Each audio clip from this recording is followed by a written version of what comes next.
सयाजी शिंदे यांनी मराठी, हिंदी, दाक्षिणात्य अशा विविध भाषांमध्ये काम करत त्यांची एक वेगळी ओळख निर्माण केली आहे.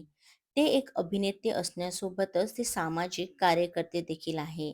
त्यांना निसर्गाविषयी प्रचंड प्रेम असून ते नेहमी झाडे लावतात, निसर्गाच्या सानिध्यात वेळ घालवतात. झाडांची तोड होऊ नये, निसर्गाचा ऱ्हास होऊ नये यासाठी ते नेहमीच पुढाकार घेतात आणि या सगळ्यांमुळेच त्यांनी त्यांचा एक वेगळा चाहता वर्ग निर्माण केला आहे.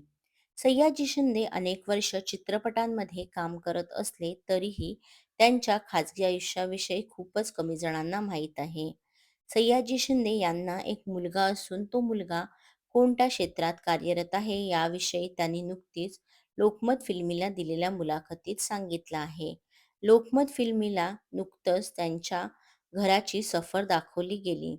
ही सफर दाखवत असताना त्यांच्या घरातील काही पुस्तकांचं कलेक्शन दाखवलं गेलं. हे पुस्तकांचं कलेक्शन दाखवत असताना तुमच्या मुलालाही पुस्तकांची आवड आहे का असं त्यांना विचारण्यात आलं. त्यावर त्यांनी उत्तर दिलं की हो, त्यालाही पुस्तकाची आवड आहे.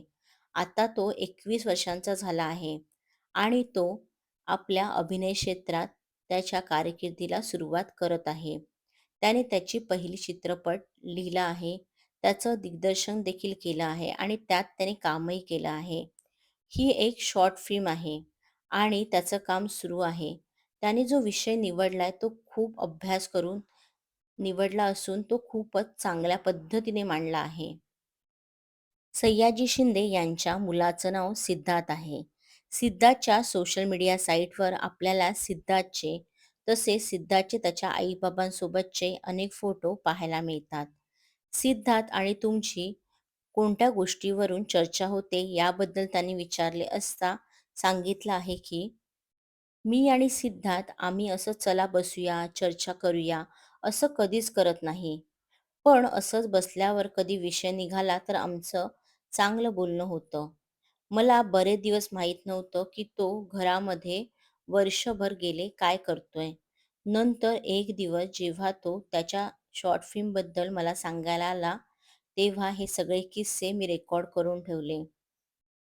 सिद्धार्थ जेव्हा जेव्हा त्याच्या कोणत्याही कामाबाबत माझ्याशी बोलायला येतो, तेव्हा त्याचे सगळे बोलणे मी रेकॉर्ड करतो.